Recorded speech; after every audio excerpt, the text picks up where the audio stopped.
You're listening to the Run for Your Lives podcast.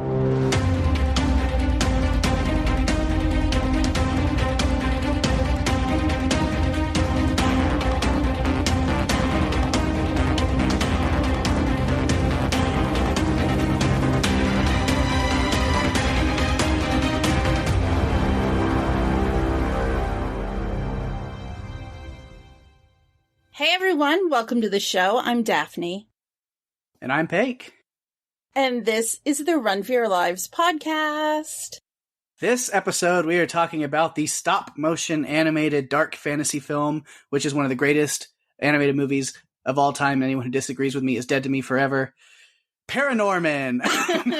I'm saying that just because Daphne has not seen this movie yet, and she refuses to tell me her thoughts until right now while we're recording, so I'm giving her a hard time. But I kind of mean it, but only a little. He always gives me a hard time, but I've kept it quiet. Yes. Laika Studios ParaNorman, directed by Sam Fell and Chris Butler, released August 17th, 2012. Yes. Mm-hmm. This movie you have talked about quite a few times, and we even covered it a couple weeks ago on our Look Ahead special. Yeah. This week in particular, I was thinking we could do a movie that would be, somewhat fun and less intense, because we're getting into the holiday season, and I thought, let's do something a little more fun, a little more relaxed. And so this is one of two possibilities that we came up with, so I'm glad that we picked it. And now it will officially be recorded as an episode of Run for Your Lives podcast. Yay!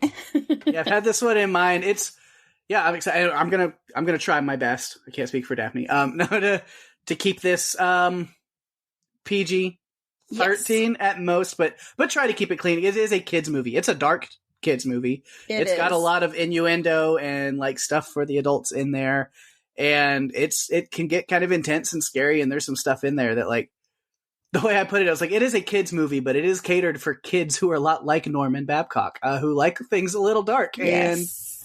And, I know. I have lots of thoughts on Norman Babcock, and we'll get to that in a few minutes.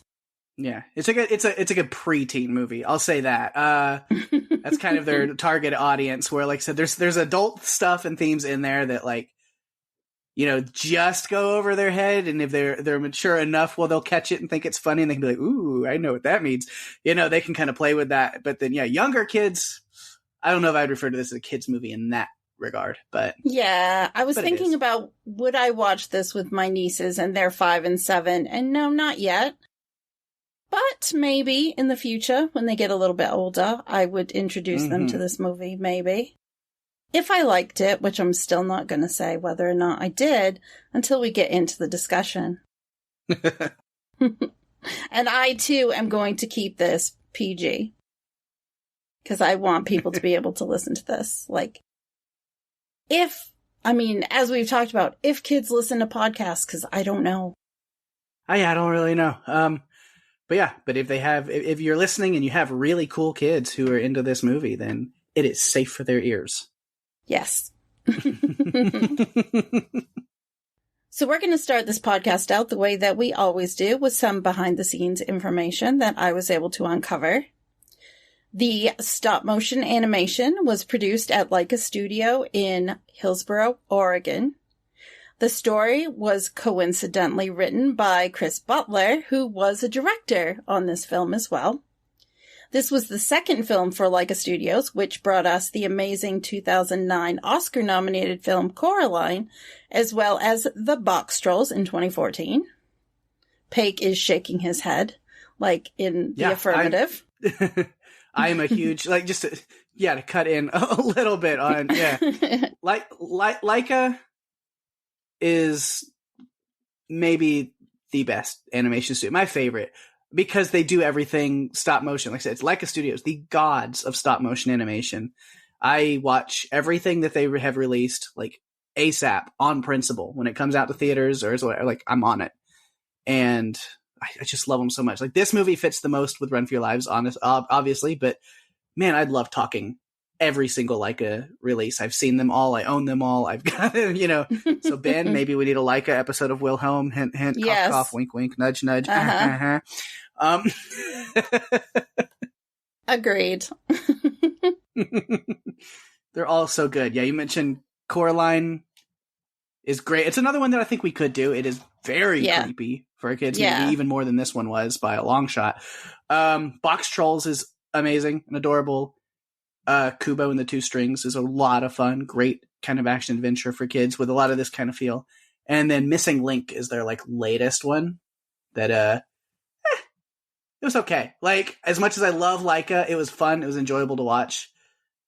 Weakest link of their movies, unfortunately, the Missing Link, but it still had a lot of fun. I mean, Zach Galifianakis brings a lot of fun with voice acting, so. But yeah, there's my little Laika tear. Continue with the behind the scenes as I interrupt you. This was the first stop-motion film to use a process called rapid prototyping, which utilizes a 3D color printer to create replacement faces for its characters, and it was only the second to be shot in 3D.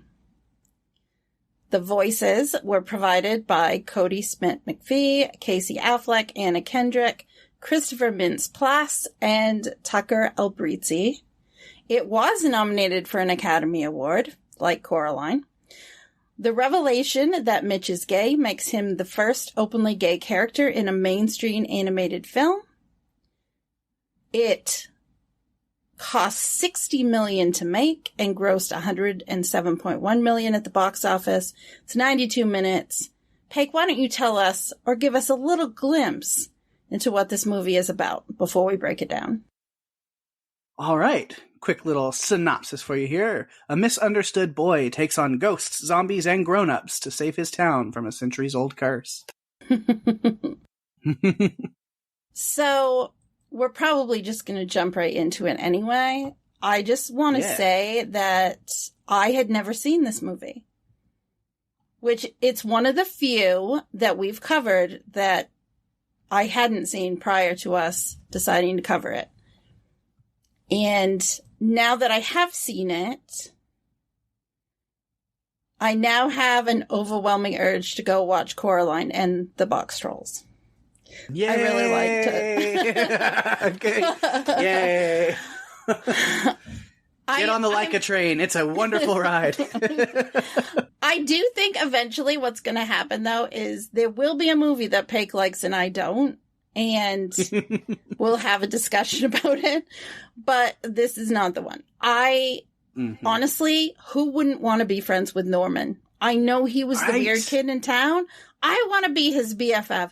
His wall is covered with all these cool zombie posters. I'm just like, man, he talks to dead people. No, I want to talk to him. He's cool. Like, he's interesting. And I loved it. I loved his character so much. Throughout the beginning of the movie, I'm watching, I've seen it several times, but yeah, going through it again, even like with taking notes this time, and I was just like, man, this kid is so freaking cool. I love this kid. I was like, I would be hanging out with him in school 100%. Yes, so cool. Absolutely. Like, he's a little weird, but that's what makes him amazing. Yes, I'm totally down. I thought he was charming and fun and quirky and cool and the kid who never asked to have these abilities. Mm-hmm. And right from the opening, I didn't realize his grandmother was dead until he went into the kitchen, and I'm like, what? She's not real? Oh my goodness. If you notice, because maybe on the second watch you might have picked it up, because I know you usually go through twice before we cover stuff. But yeah, at the very beginning of the movie, he's sitting there watching his zombie movie, and she's sitting on the couch behind talking to him. You can see this kind of green glow around her. This little aura that shows. Yeah. Totally didn't see it the first time through. And I'm like, what do you mean she's dead? But she's right there.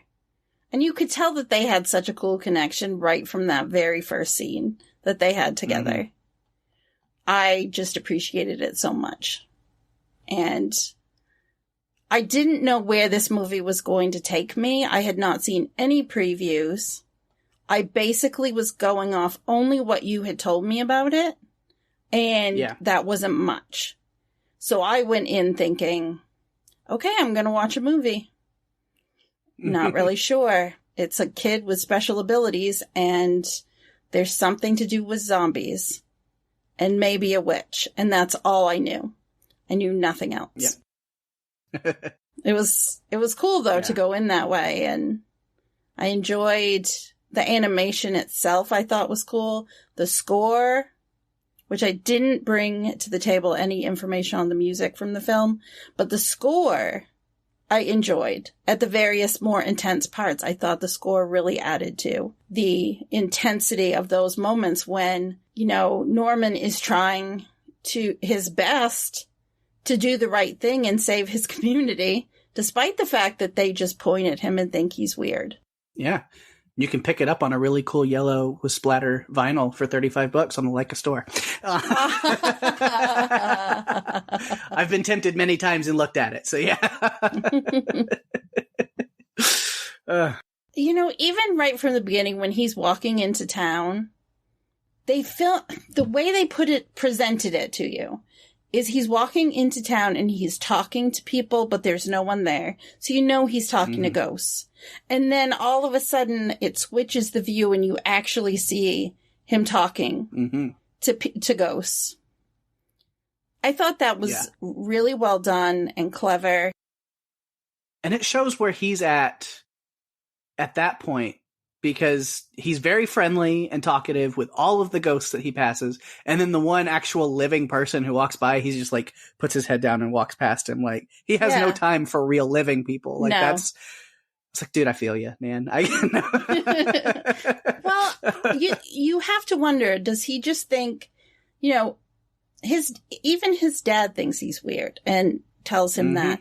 So why would you want to talk to anyone? Because you have to figure, even my own dad thinks I'm strange. So why would anyone in the community want to talk to me?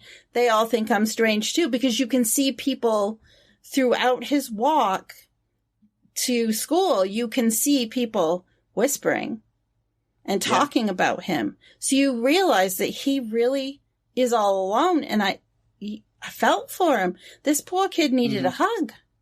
So bad he needed a hug. And you have to wonder for him, at least there's the green aura that differentiates between the living and the dead. Otherwise, it could get really confusing for him. He's that outsider, and he's the creepy, weird kid who thinks he can talk to dead people, and, you know, at least what everybody else thinks of him, you know? Yeah. He's that 11-year-old kid down the street who's way too into zombies and talks to dead people. Yeah. Stay away from him. No, hang out with him because he's cool. I know, he's so cool. But, like, because when you really get to see him, it's like, he's so sweet. And, like, really is, like, once he gets a chance to kind of connect, you know, I love him with Neil. Because Neil's kind of the other outsider who's being made fun of. And they try to connect, and he was like, well, you know, I prefer to be alone. It's like, me too. Let's be alone together. You know? I love that. So I think it's adorable. But, like, there's something that really hits you, like, when he finally, like, gives in. And it's, like, under, like, not really the guys, because he really was there to do it. But, you know, Neil believes him. And is like, oh, you talk to ghosts? That's cool. Can you come see my dog? You know? And they go over there to do that together. And then, like, the moment with, like, the stick and they're playing fetch. I fetched it. But, like, to see Norman, like, playing with another kid and laughing. And I was like, he needs this. He needs this. He needs a friend. He needs someone who isn't judging him or pointing fingers or calling him weird. He needs someone who embraces him for who he is. And that, to me, is Neil right from the start. When you see them each wiping the derogatory term that's been written on their lockers, they're both trying to wipe it off at the same time. You just look at it and feel so sorry that this kid is going through this, but then he gets this friendship with Neil and it completely opens up Norman's world to so much more. And he has a partner, not in crime, but in fun, I guess. Like he's got a BFF now. And that, to me, is where we start to see Norman really start to open up and be the person that he is. So let's see what else. I have all kinds of notes about Norman. It's going back to just the beginning of that movie that he's watching with his grandma. Thought was funny. It's a very, very low budget movie that he's into. But it was really funny stuff, like the feet coming through the door, this sexy, helpless woman type, trope that he's the screaming, where she's taking the screaming break because it's taking so long for the zombie to get to her, and the boom is in the shot. Yes. And all these like super low budget, like they're having fun with the tropes. Which is something I love about this movie is, as an adult watching this movie, there's so many little details and things that they put in this movie for you to enjoy and just be like, that's a great reference, or that's a really funny little nod, or that's There was one in particular that I loved when I heard it, and it is his ringtone on his cell phone. Yeah, he's got the Halloween theme. I was like, of course he does. I love this kid even more. I loved it too, because just like not even a minute later, I think he walks over to the window and looks out. There's Neil wearing a hockey mask outside looking up at him by the laundry. I'm like, I know that's not a Michael Myers mask, but that still makes me think of Halloween, because he's standing by the laundry and he's looking up wearing a mask. It just reminds me of a scene that was in Halloween. Mm-hmm. But then you get the hockey mask as a Jason reference. They throw all their little references and stuff in, and it's the movie is full of dark humor and stuff too. Yeah. I mean, like I said, when he's walking down the street, we have like the pigeon with like this like 6-pack ring around its neck that had died like that way, or the mobster that he says hi to, whose feet are like frozen in ice or like in block of concrete or something. And it's like, it's dark, but it's really funny, I mean, even the town. What about the parachute?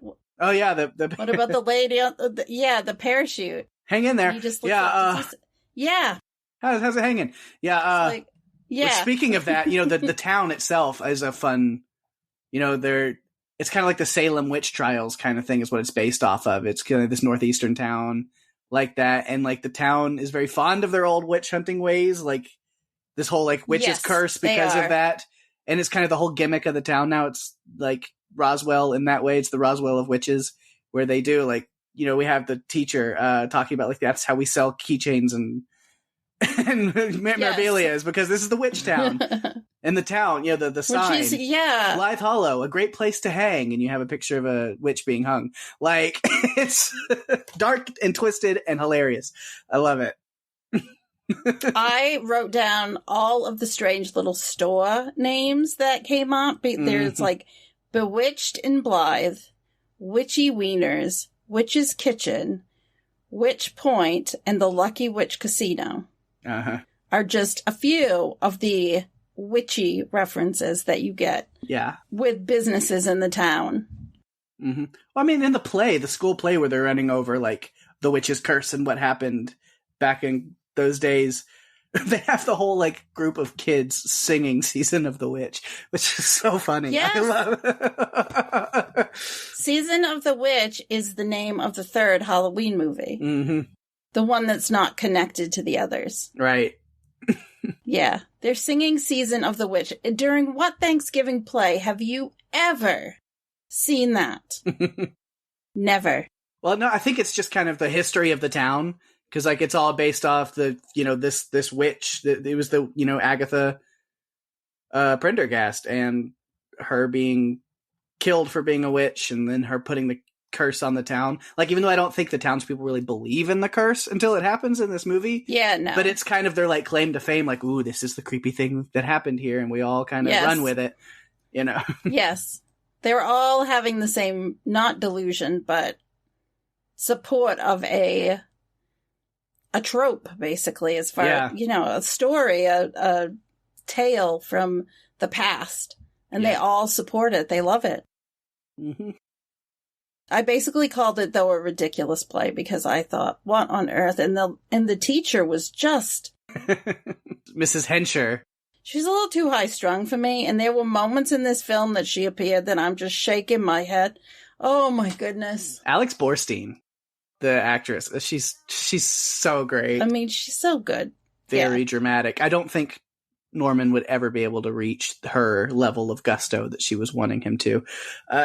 No, I don't know that anyone ever could. I mean, maybe she should just get up there and play the part herself. At least that's what I was thinking at that moment is, are you sure that these kids, are living up to your expectations? Maybe you should step up and and be in the play yourself. So you can deliver things with the excitement, the level of excitement and energy that you'd like them to be delivered. Yeah.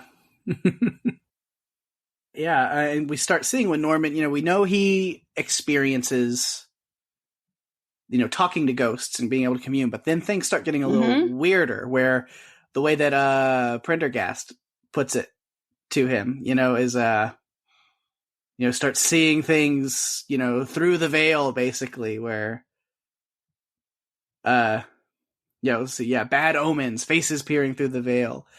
And he's like with the tree and the owl and things kind of fading away, and like he sees the face of the judge and the other people that were involved in accusing and killing Agatha kind of in the faces of the other students. And then he kind of gets taken almost to this like other realm where he's able to see what's happening.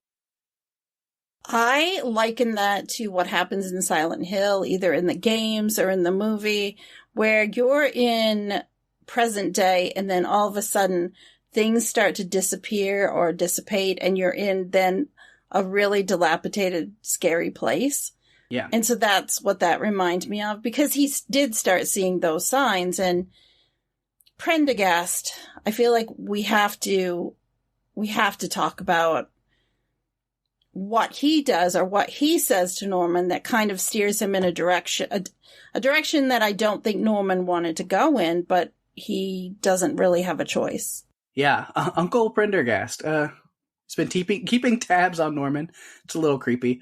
Yeah. I love it's again one of those like adult things. It's like, yeah, they make those kind of jokes where you're like, ooh, let's let it go over your head a little bit. He appeared to me in the bathroom. Ooh, no, just yeah. No, not like that. It was fun, but yeah, he knows he's dying. He doesn't have much longer, and he's been the one who's carrying on. It's Prendergast. We find out like Agatha. It's Agatha Prendergast. It's like, so her lineage, generation to generation, carries the same ability and power that she had. Yes, and then it kind of falls on them to keep the curse at bay year after year, just down the generational line. Yes. And of course, you said Prendergast because Norman's uncle. So that would be Prendergast would have been his mother's maiden name. So he's part of that lineage. What solidified it for me is near the end when he's with Agatha and you look at them side by side and it's like, yes, they're definitely related. Like this is her great, great, great, great, whatever nephew or child. I'm not sure. Yeah. All I know is they have to be related because you look at them and they have the same eyebrows. They have the same nose. They have the same mouth. Yeah. That's what I had pieced together. Yep. Myself, but I love that Neil calls him the weird stinky old bum who lives up the hill. Mm-hmm. Like, that's so endearing, really. Yeah. And then he scares him away with his spicy hummus. Yes. Oh, God. Yes. Don't make me throw this hummus at you. It's spicy. Yeah. It's spicy. Yeah, but John Goodman was just so much fun in that performance. He was great. And again, because I have the DVD collection of like Laika movies and stuff, I watched some of the behind the scenes, like them getting to watch the actors do their voice performances, which is, it's really fun just to kind of see, because John Goodman gets so into it. He's all like, he just gets very into it. And like Cody Smith McPhee is like jumping around while doing his stuff because he's just like, Norman's so like active, and Anna Kendrick is hilarious, like twirling her hair and acting all ditzy. She gets super into her role as Courtney. It was a lot of fun to watch. I liked Tucker Albrizi, who did Neil. He had a lot of, because they actually let them, even though, because I guess they animate it a lot after the voices are recorded. That way they can match the mouth movements and timing. And so they actually allowed the actors to do a lot of improv and just kind of free running with a lot of lines and doing stuff. So when Neil is going through that, like, oh yeah, my eyes leak whenever I do this and I sweat too much, whatever. There was a lot of extra stuff that kid said that was hilarious that didn't make the final cut. My favorite one being, he goes, gosh. I'm also colorblind, so I can't even see what the American flag looks like, which sucks, but that's okay. Like, oh my goodness. Yeah. The next generation of comedians right there. That's what you're watching. Mm-hmm. Yeah, so John Goodman was a lot of fun. I mean, you hear just in the voice performance how much he put into it. And so,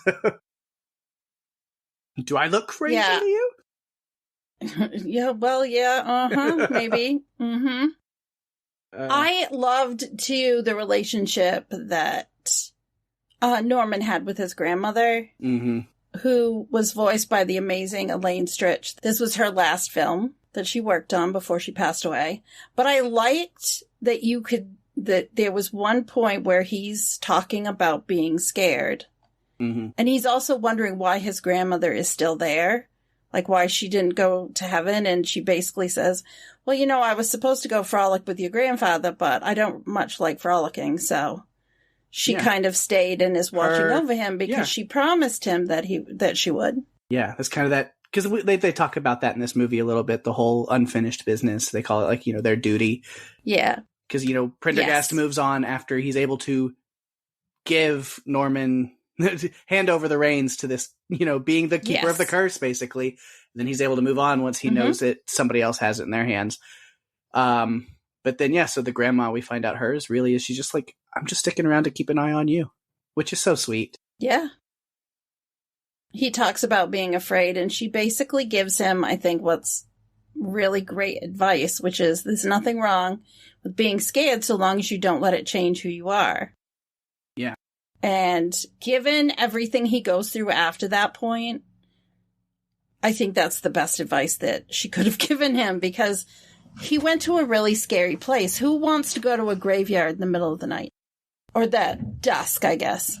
It was dusk. Who wants to go? Well, even not me. that bit of advice that she gives him is what he is able to use on Aggie there at the end to stop the curse and get everything set right, is to tell her, yeah, you were wronged. And yeah, it was awful and terrible things happened to you, but that was scary. You were mistreated and looked at poorly by these people, but the more that you pulled away, the more you were scared, the more they were scared of you. And they did terrible things because they were scared. And now you're doing terrible things too. And it's not, because you're scared. Not any better. Yeah. Just because they did it to you doesn't mean that you need to do something bad in return. It doesn't fix anything. And I really appreciated his conversations with Aggie, because I looked at it as, this is a little girl who was like Norman. I mean, again, we've talked about it. She was like Norman. Basically, she could communicate with the dead like he can. Yeah. And then back in those times, these people were able to put her to death for it because she's a witch. 11 years old. I mean, it's a terrible thing. It's a terrible thing. And even the zombies, aka the people who did it, realized that they did something wrong, and they did it because they were scared. Yeah. It's great. Great moral. It's always a good kids movie when it can make you laugh, kind of have some fun entertainment stuff, but there's a message. You gotta have a good message. There's a message the at the end. Yeah. Yeah. Yeah, I really enjoyed it. But yeah, typical kids movie stuff that's in there. Great messages, heartwarming, charming friends, a young boy trying to pry a book out of his dead uncle's rigor mortis hands. Oh, my goodness. The normal kid stuff, right? He's hanging out with the guy that has been bullying him. Mm-hmm. Who can now see these ghosts, the ghosts of the 7 that rose from the dead. To walk, he's there in the cemetery because Norman accidentally rides by him too fast when he's trying to impress a girl. Yeah. And so he chases after him and happens to be present when the group of 7 rise from the dead and is terrified because he can see it. But then Norman is stuck with him for a little while. Yeah. I love the character of Alvin as much as he's the terrible bully, the real dumb school bully at the beginning who's just giving Norman and Neil the worst time. And it's not cool. But then through this situation, he becomes one of the team. And I love at the end then, Norman's now the big hero for stopping the curse. He's like, oh yeah, we have all these classes together. You could say we're best buds, It's like, oh my gosh. No, you're not. Pretty sure 2 days ago you were bullying him. In fact, it might have even just been yesterday. Yeah. You were treating him terribly, knocking him down and calling him names and writing things on his locker. So, no, not so much. Right. But man, he is such a fun character. Just Christopher Mintz-Plasse plays that so well with the highest shrieks and just the goofiness. It's great. And I love, again, like the little details when they go to the town hall and he's like, oh yeah, picking locks is my specialty. And then he just breaks the window. But the window, he uses a crime prevention seminar sign to break in. I'm like, that's just the little details. It's hilarious. Well, they have to go to the town office, the city hall. They need to go there so that they can find out where she was buried. Because they don't know. She ends up being under the big, colorful spiral in the sky the whole time. Maybe you should have just taken that as a clue. But, hey, in retrospect. Yeah. Well, that might have been one of the only issues I had is, it might be like the pot of gold. Right. When you're thinking about a leprechaun, you go to see where the rainbow starts or ends. Well, maybe you need to go find the spiral. Where is the center of the spiral or the bright lights to find out where you can find the witch. Yeah. We are jumping all over notes for all the different characters, and that's great. I love that we do that because it's just, it rolls, conversation. So then now that we get to a point where it's like, oh, what's next? Then I can go back up to my Norman notes and say, all right, what was next? Yes. And then we'll see where it leads us from there. I know. But yeah, you were talking about the town hall. That's where they were at, which of course they're trying to read and figure out where is she buried. What's this? And we kind of get to that point where the rest of the group kind of give up hope and give up on Norman again. And he's left alone again for a little bit just because, we've tried and we don't, do you really know what you're doing? And so they leave him alone. And that's where, the zombies come back up to him, which of course, I think you can kind of pick up on it, especially, multiple watches. Maybe the first time, not so much. Me, again, I've seen it so many times. I'm like, oh yeah, you can pick up on it pretty quick. I mean, the first thing when they're in that first graveyard and he's trying to read the book and the judge is going, stop it. I mean, he says this isn't the right place. They're trying to help him to help them. It's like, no, we need you to stop this curse and do that. So the whole time they're trying to get to Norman so they can be like, hey, we need your help. Obviously, he's running from them because they're zombies. Yeah. Yeah. There were some funny things, too, with those zombies, because when they get to the town and they're just looking around like they're overstimulated. Like, what do I look at first? Oh, my God, this over here. And then there's this and all these people. And oh, my goodness. And and the people there think that they're there to eat their brains because that's what they've seen in all of the movies. So they're all freaking out. It's that's part of the curse. We get that, the curse isn't on the town. The curse is on the 7. Those people. They're cursed to rise up from the dead and walk because people will be scared of them the way that they were scared of Agatha and then attack them. Yeah. Yeah. That's and they the did. curse on them. I mean, our limbs were ripped off and plungers were put on heads. I'm scared of that little girl and her Molotov teddy bears. She's terrifying. Oh, man. You lit your teddy bear on fire and threw it in? Oh, my gosh. Yeah. That was, I couldn't believe when she did that. And during that time, here is Norman communing with the zombies, learning, hey, we're not here to hurt you. We're here to help you. We need you to do this. You need to read her a story, because he's trying to figure out, well, why do I have to read, this story? It's not working. It's a bedtime story to put her to sleep. That's when he starts to realize that it's about reading her a story so she'll stay asleep or go to sleep. Yeah. Because he couldn't figure it out. I didn't know either. I was questioning, why is he reading this story? What does that have to do with it? And then it all started to make sense when he started talking with the zombies.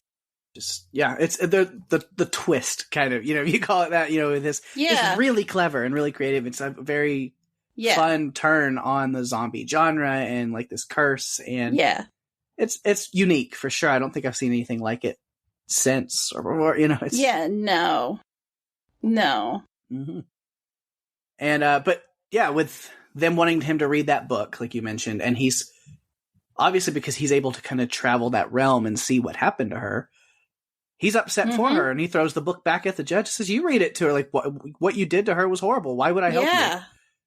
And that scene where he goes back and sees them like sentencing her and she's crying, that just ripped my heart out. Yeah. It's like, oh my gosh, look at this little girl. And I know it's a cartoon, or I know that it's like stop motion animation, but I connected, and that's when I first noticed that they looked a lot alike, the two of them. And so I'm like, I think they might be related. Yeah. Maybe. It seems like it. But I love that Norman comes up with this idea, like, this cycle has to be broken. I can't just keep reading this bedtime story to her year after year and passing that on to my, kids and grandkids and stuff. I was like, this has to stop. And she's like, forget about the book. I'm going to talk to her and figure this out. And he takes off to the grave, has the judge lead them there via a very awkward car ride. It was really funny. Oh my goodness. But even before the car ride, when everyone has given up on him and he comes out with the zombies and his parents are standing there, and the town is so quick to blame him for everything and pick on him and wanting to kill the zombies. And that's when his sister, of all people, who has never had a kind word that we've heard, stands up to defend her brother and takes his hand. Yeah. I was just like, wow, this is unexpected. It's a great scene, but it also has some real funny stuff. Again, I just love the angry mob. Let's hang him. We can't hang him. This is the 21st century. Oh, then let's burn him. And then mom yelling, will you stop being a mob for 1 second? Oh, and when Courtney shuts them down, it's like they're like little children. She goes, "Stop it!" I think it's great. Mitch, all you want to do is burn and murder stuff. Burn and murder. Burn and murder. Burn and murder stuff. Yep. Exactly. Oh my goodness, Mitch. I love Mitch so much. They do all come out though and take hands and kind of stand up for him and act like they believe in him. And I thought, for the first time, what's going through my head is, and for the first time, Norman felt like he had everyone's support. Mm-hmm. Because you can't, he didn't before that. Yeah. Even his father and mother were trying to support him. And then we get to the awkward car ride, which you were just talking about. Yeah. So good. Do you want us to stop and ask some other 1800s corpses where to go? It's not a bad idea. But yeah, but I love them going, and of course Agatha, out of her rage, has trapped the rest of the family, and it's just up to Norman to get there. But he does. He goes to the grave, and it's intense. Like video game final boss levels intense. But that is exactly what I was thinking when all of the tree rises up and everything's falling to the ground. I'm just like, what on earth? It really is like a video game fight at that end. But he's persistent, and he's got this goal. He's kind of found this duty, and I think his grandmother's words are in his mind of, it's okay to be scared, but this is the right thing, and we're keeping somebody else from continuing on down this dark path. And he's telling her, like we were talking about, like, what she's doing right now is no better than the evil that was done to her. And he's able, by grabbing her hand, is able to bring her back to this place of remembering who she once was. And her mother, even though she's not there with her anymore, just that that memory of her is able to kind of ground her and bring her down to where he's able to have this conversation with her and convinces her to let her anger go, move on, where she's able to actually be free and move on. And even all of the zombies, these people, you vanish and move on. And it's a really beautiful thing. And then what really gets me in my feels every time, as much as I'm like, oh, that's nice.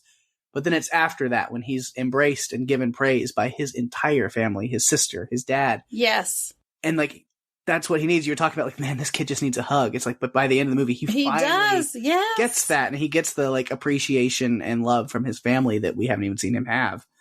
And that's why, like, at the very end of the movie gets me, you know, the entire family watching his zombie movie with him, and the dad coming in first and kind of being there for him, being like, oh, is grandma here? Right there. Hi, mom. You know, like you can tell he's still really awkward about it, but he's like trying to be a part of this. He's making an effort, whereas before he was dismissing him, telling him he was weird, to stop talking to ghosts, and at the end, we get to see him be supportive of his son, even though he doesn't understand it still, he is making that effort. Yeah. And I feel like in this movie, a lot of people had arcs where they went from being dismissive to being accepting. Yeah. And I liked that too, because it wasn't just one character going through a change. It was a lot of characters going through changes. And I mean, pretty much almost everyone went through some sort of change with their character, except maybe his mom, because I did get the feeling his mom was on his side. She was the only one that was remotely on his side. Very, very quietly and cautiously on his side.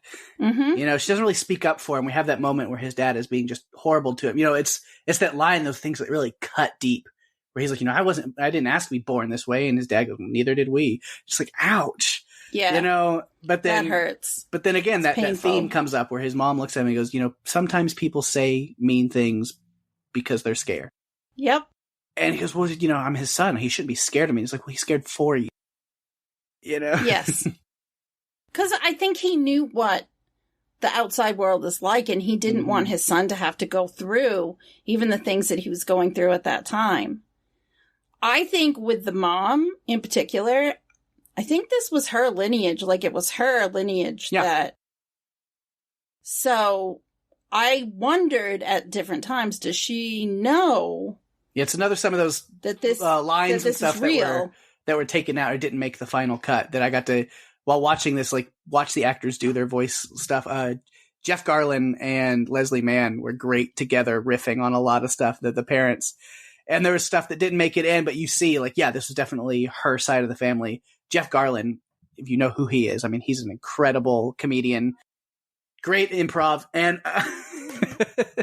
I knew exactly who it was voicing him without even looking at the list because he's in Curb Your Enthusiasm. Mm-hmm. He plays Larry David's BFF. Yeah. And when I heard the characters start talking, I thought, oh my God, it's the guy from Curb. Yeah. I know it is. And then when I looked it up, it's like, yep, okay. Yeah, but them riffing, you know, so you see it's her family and like that behind the scenes, because he's just like, you know what? He's, you know, because we get a little bit in the movie. He's like, it's because of your brother, you know, his uncle, his weird uncle. Has he been around here? Is that, you know, he's talking about Prendergast. Yeah. But then stuff that didn't make it in is like, maybe he gets this from your mom. You know, she always had those weird occult meetings in the living room. It's like, that was crafts. You know, like there's all of these like... but... Of course, he's just trying to deflect it off of himself. And it's like, it doesn't really matter where it came from. It's happening. So you've got to accept it and find a way to deal with it. And he just was so dismissive that by the end, it was so heartwarming to see that all come together.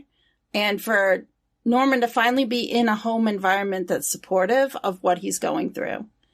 I really appreciated that. Another thing that happened at the end that I liked too was when Norman is finally able to get Aggie to let go, we see the zombies, like this facade, like move away, and we get to see them as ghosts, as what they actually look like, and not as the zombies. And I like that because I felt like it was another step in the change for them to actually get to be who they are instead of these zombies. So it's like Aggie had finally forgiven them in some sense of the word, had moved on and let them go from this curse. But then also we had seen, because after 300 years of this curse, they were remorseful. Yeah. When they talked to Norman, they were. He was like, well, I thought we were doing the right thing at the time, but we were wrong and we did terrible things and we pay for it because of this curse. And they were very remorseful. And it was like, yeah, what you did was unforgivable. But even at that point, 300 years of a curse is a lot. Like, it's time for you to be let go too. It's a long time. Yeah. I think it showed a lot of growth on their part, that they realized that they had been wrong. Mm-hmm. And I appreciated that. I appreciated that we got to see that. So I feel like the whole story came full circle. But it wasn't completely all tied up with a bow as we went throughout the movie. There were conflicts and obstacles and it wasn't simple. And I liked that, because in animated movies, the one thing that bothers me sometimes is that everything is always perfect, or it's all tied up. But I feel like what we got to see with this is, while everyone's embracing Norman for who he is, he's still going to be this kid who's going to have to learn and adjust as he grows up to being able to communicate with the dead. Yeah. So that is all the notes I had on Norman himself. And we've talked about a lot of other stuff. But just to kind of go through, with Neil, and a lot of this now, like, notes are just going to be funny quotes and fun stuff that I have on a lot of other characters. But, we talked about how Neil, it really is just an awesome kid in his own way. I mean, he's also bullied for this whole plethora of things, but he's choosing kind of the opposite of Norman. Instead of shutting himself down, he's choosing to be positive about it. Bullying's going to happen and you can't let it bother you. Survival of the thickest, is what he calls it. Yes. So he just wants to be friends with Norman. Those with the thickest skin. Yeah. And I think, him seeking out Norman they are going through this together. So, I mean, as much as he puts on that positive face, you can tell he wants somebody he's able to lean on. And I think he wants to be somebody there for Norman as well. And they have some great stuff together. Norman definitely needed a friend, and Neil did as well. That statue just pissed at us. Oh my gosh. There was one part where they're in Mitch's van, and I just have to say R.I.P. Mitch's van. Mm-hmm. His pride and joy. Yeah. That poor van. We'll have to have a moment of silence for that. Yeah. So poor Neil is with Mitch and Courtney because they're going to find Norman, and Neil's sitting in the back seat and they're in the front seats, and he's just sitting there looking at them because they're going on and on about ridiculous things, and he's just looking at them like like he just doesn't know where to start. I have some of those lines, and I found that hilarious. Because Courtney is so obsessed and like crushing on Mitch the whole movie, to where she's like pathetic about it. It's really funny. Mm-hmm. It's like, so like really what I want to do with my life is just like, take care of those who are less fortunate than me, people who are like poor and ugly and stuff, and just going on and on. I love her. I'm like really into ecology and world peace. I was like, oh my God, ecology. Like, she doesn't even know what she's talking about. She doesn't even know what it means. But then Mitch is also, I love Mitch so much. He's one of my absolute favorite characters because he's the big old lovable himbo that we all need in our lives. Yes. I knew something like this was going to happen tonight. Really? Because the whole zombie thing really threw me. You're the oldest, not mentally. Yes, I love that part too. I made a note about that.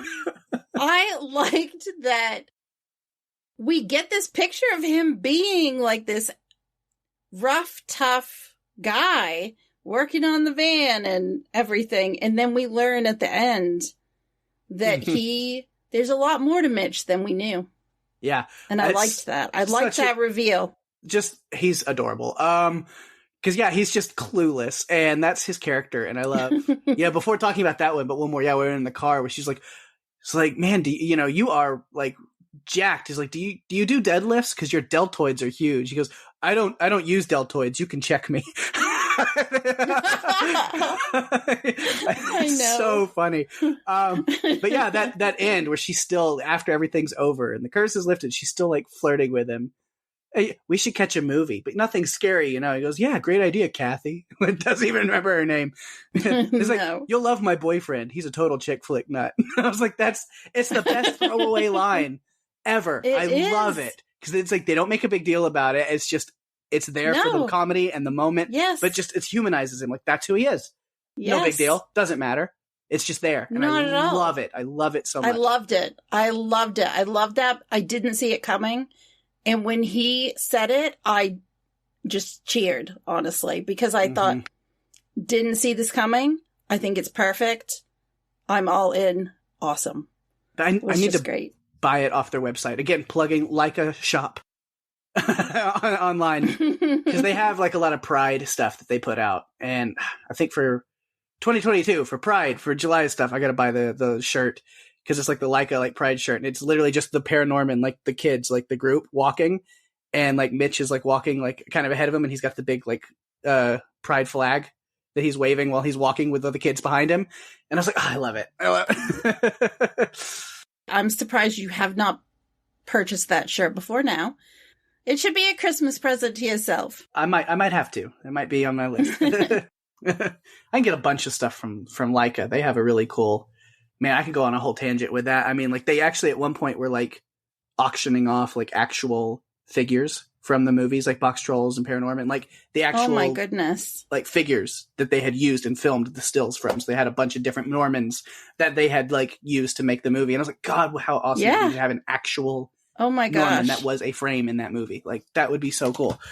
But miss out on that. But then they've also traveled. They've done like kind of museum like exhibits where you can go in and look at a bunch of like the figures, and they have a bunch of stuff. I've always thought if they came closer to me again to do that, I would. I went to their website because I was looking for some behind the scenes information, some production notes. And when we get to it, I have a lot of information on the stop motion pieces of the filming that I thought was pretty amazing. And it makes, like I said earlier, I want to go watch Coraline now. I want to watch Box Trolls. I've never seen either of them. Do it. So I'm really interested. Do it. Yeah. Again, Coraline, I feel like we could fit into this podcast. I don't know. Box Trolls, maybe not so much, but I mean, I'd be willing to do it anyway, because I love that movie so much. But, you know. But yeah, so talking back to this movie, ParaNorman, from Laika Studios. But yeah, so we talk about Mitch, and again, with Courtney just being all over her. Or, yeah, all over him. Which Courtney, you know I'm going to have to bring it up, because there will never be a chance when it's possible and I don't bring it up. Courtney, voiced by the actress who played the sister to another great character, Scott Pilgrim. Yes. Anna Kendrick. We could start a Run for Your Life's drinking game about the number of times that Pate mentioned Scott Pilgrim. I mean, if anybody from that movie, that cast, shows up in any of our movies, then it's a guarantee. There you go. I'm making a mental list right now, trying to figure out what movies do we need to avoid. No, I'm just kidding. It's always fun when you bring up Scott Pilgrim. I had never seen it until, I think maybe a year ago. So I hadn't been introduced to the fabulousness. Me and Ben finally wore you down. We did. Oh, my goodness. That's usually what happens, guys. Yeah.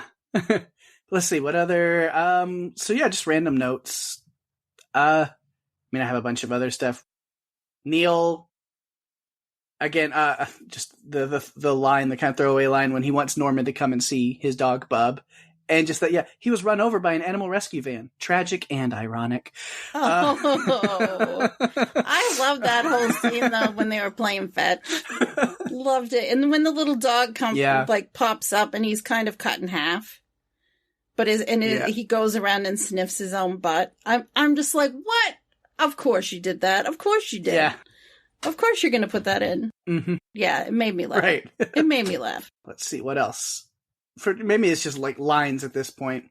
One of my favorites, again, when Prendergast is visiting, when he appears to Norman in the bathroom. Not like that. Where he goes, "Tell me you'll do this. I swear." You mean like the F word? Yes. I mean promise. Yeah. Love that line. Whenever you say swear to a little kid, that's exactly what they think is, what? Yeah. I'm not supposed to say that word. Yeah. They're just like, swear, like the F word? Yes. Love it. Yes, like the F word. Was also in those in those bathroom stalls, Alvin's in the next stall, obviously struggling to spell his own name. That checks. I thought that was funny. Just like a little visual joke. Yeah. Oh my God. But yeah, I think we've pretty much talked all about the Mitch quotes and stuff that I loved. Courtney, I think I got the police officer. I don't really have her name. I'm sure it's on IMDb or something, Officer so-and-so, but I didn't have it. I think she is great with her little police scooter. Sheriff Hooper. Hilarious. Was her name. Sheriff Hooper. And Tempest Bledsoe. She's got some great lines. Yeah, Tempest Bledsoe. So, yeah. But pesky kids with their cell phones burning up the ozone. That's what this is. And then she throws a styrofoam cup over her shoulder, littering. Yep. Just hilarious. And then, of course, what do you think you're doing firing at civilians? That's what the police do. Oh, wow. They really went there. Bravo. Bravo, ParaNorman. And this was like 9 years ago, if you think about it. This is 2012. Yeah. Wow. A little ahead of its time. It was great. Yeah, it was way back.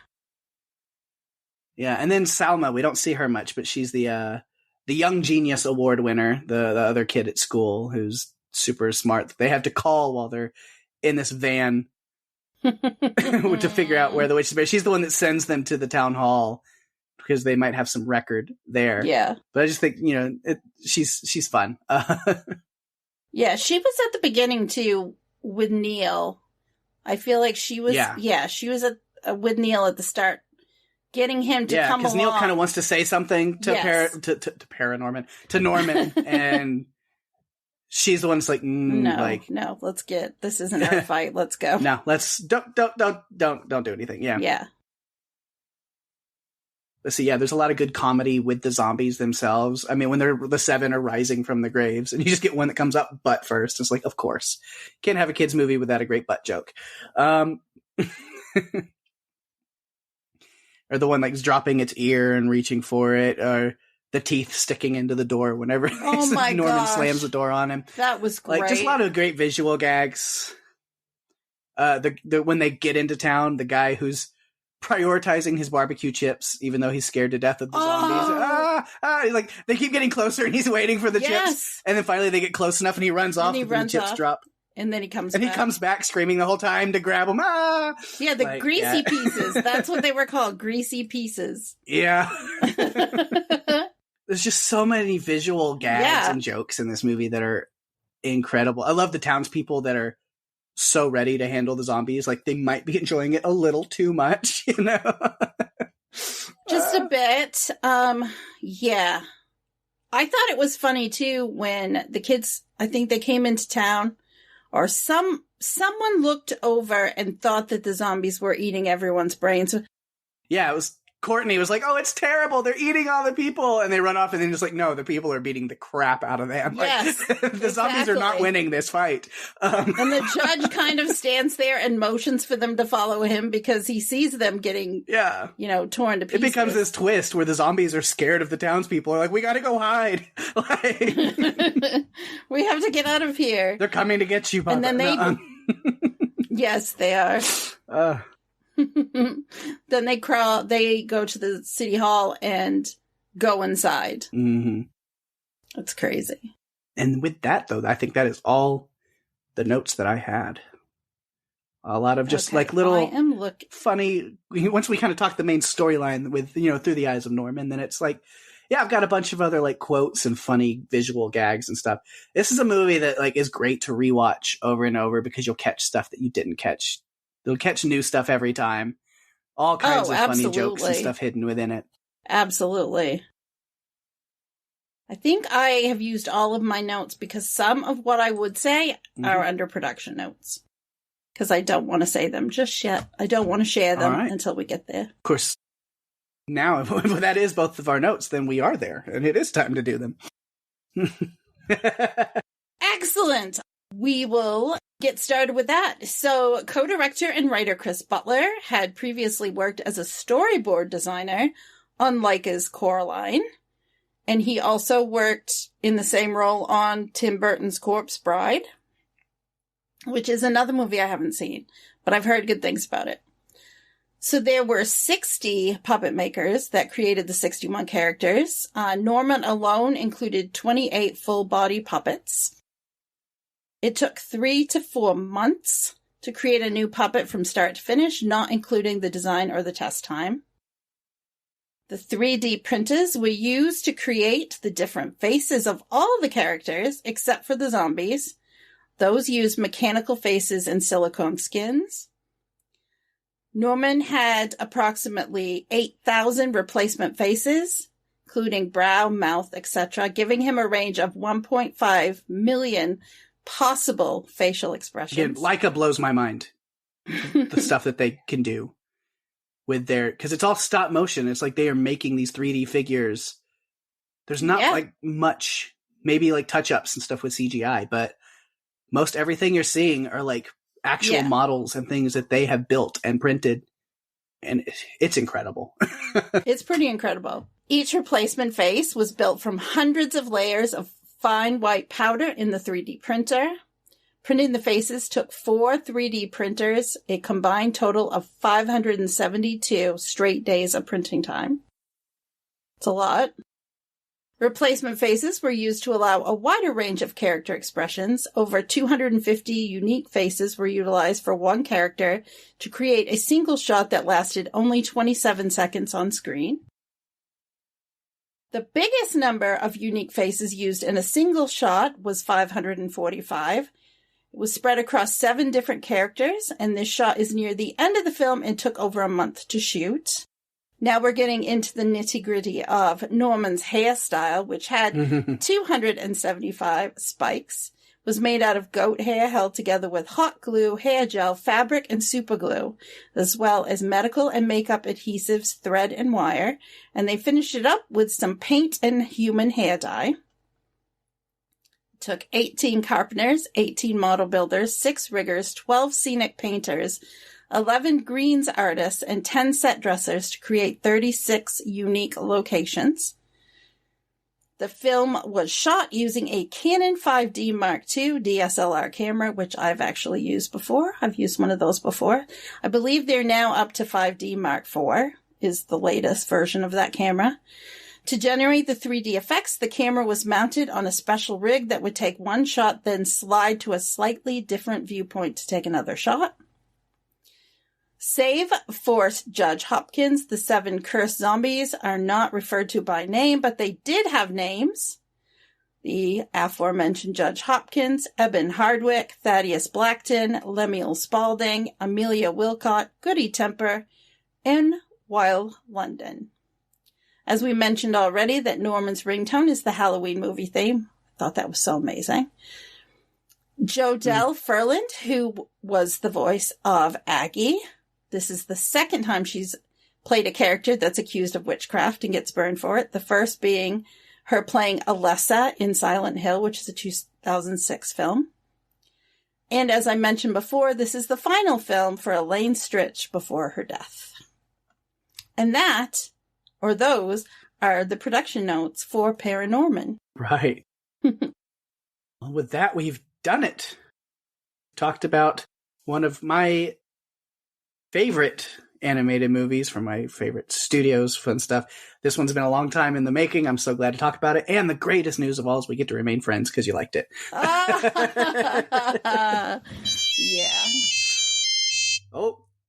Speaking of that, other people better have liked it too. Let's get to some feedback and see what people have to say. Oh my goodness. Yeah, I'm curious about this one. This is a little different than what we've covered in the past. Yeah, let me grab that.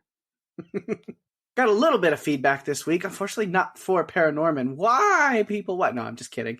Hopefully, yeah, if you listen to this episode, go check out the movie. If you haven't and you're listening, then watch the movie. And if you have seen it, then yeah, let us know, even though we've recorded. Always love to hear about movies that we've covered, even if it's not on that episode.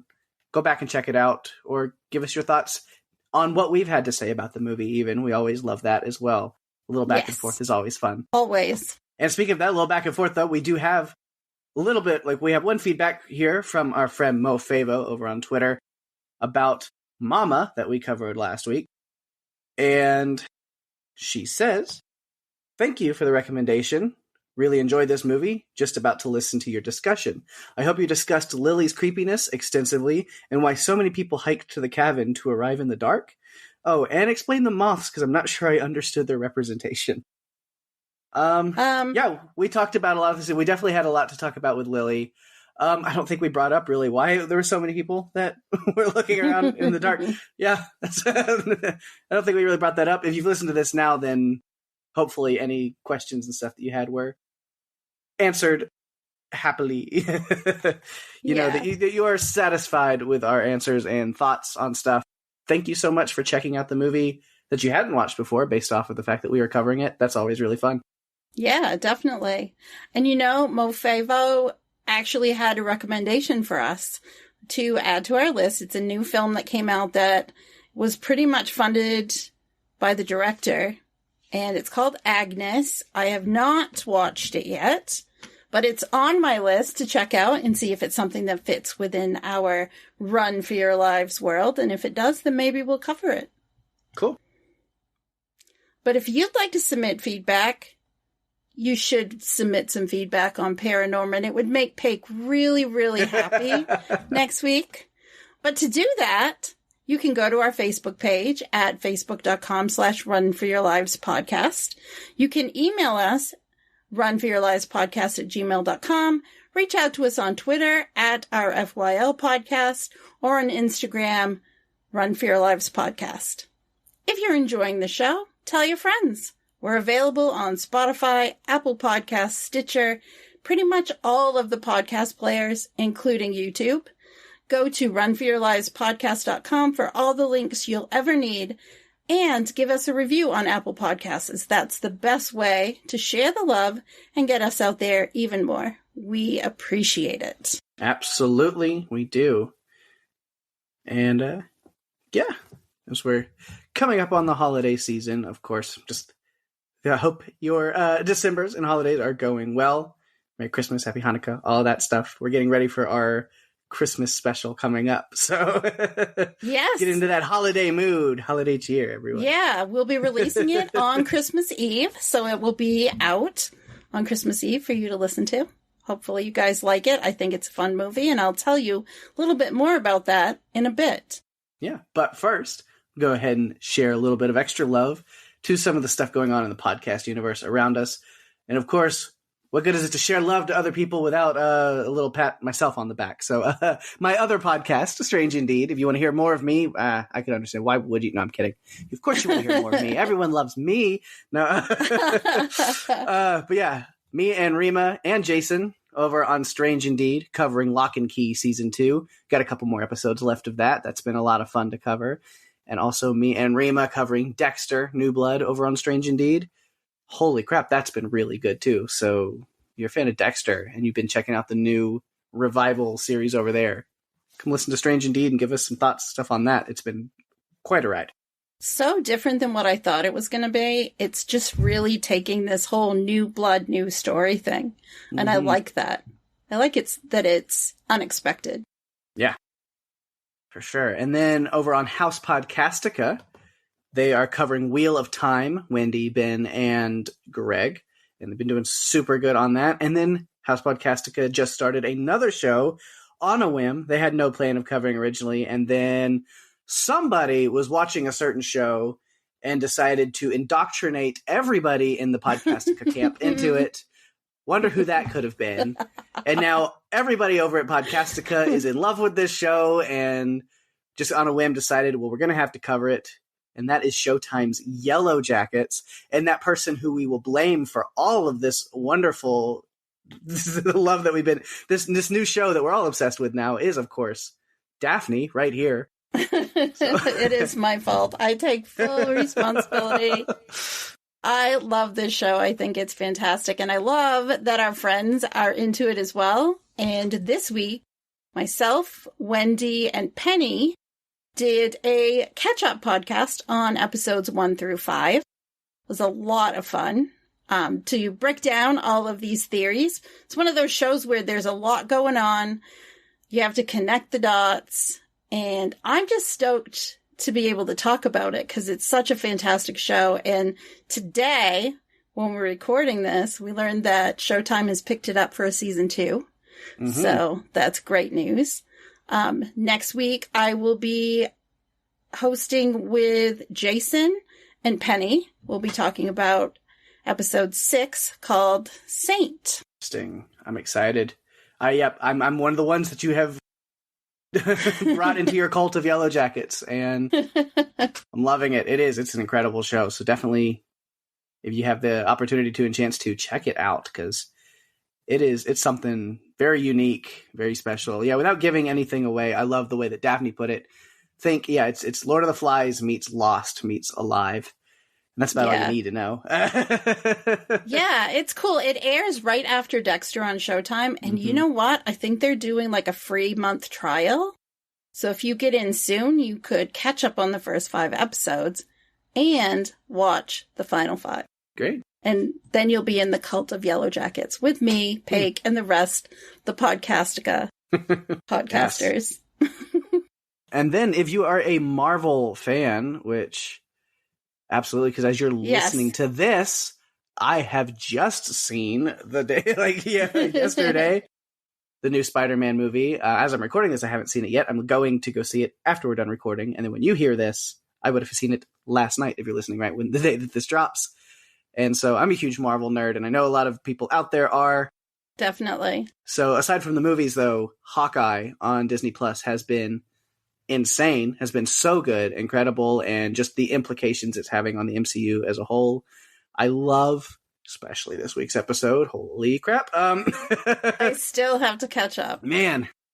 So yeah, so if you're a big fan of Hawkeye in the MCU, want to catch up on things that are going with Hawkeye, listen to some podcasts there, then you can always check out our friends over on Panels to Pixels and on TV Podcast Industries. Both podcasts are covering Hawkeye, and then TV Podcast Industries are also covering Wheel of Time, like House Podcast is as well. And finally, one last little thing. I've meant to kind of plug it, and then I keep forgetting, so Daphne so helpfully threw it in our doc and was like, you can't forget this time.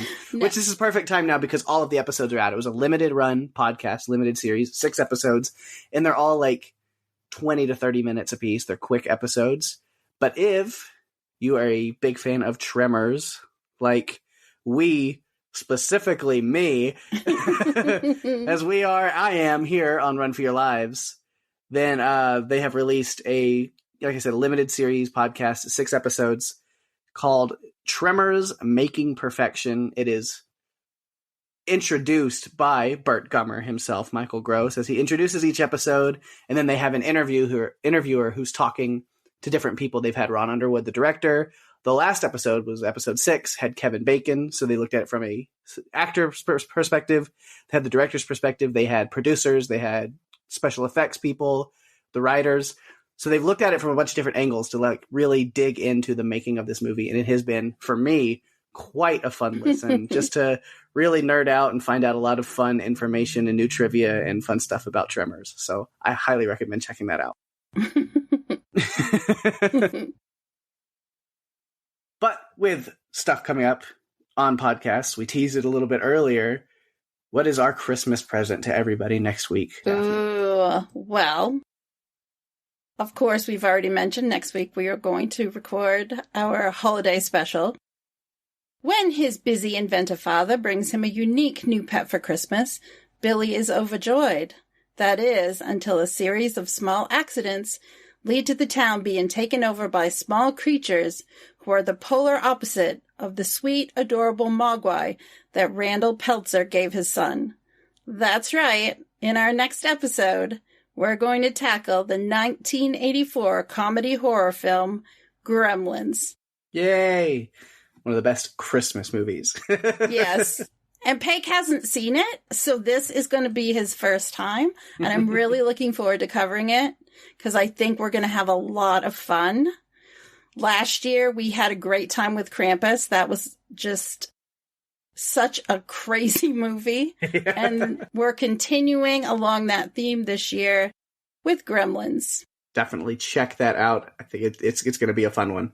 And it is. Get your feedback in for sure. I know you guys, there's got to be some big Gremlins fans out there. Oh, I think there are. Give us all your thoughts. We would love to hear them, love to read them, love to play them. Yes, Let's get definitely. Send them in. We want to know what you guys think of that one. And with that, we have reached the end of another fun episode. Thanks, everyone, for listening. I'm Daphne. And I'm Pake.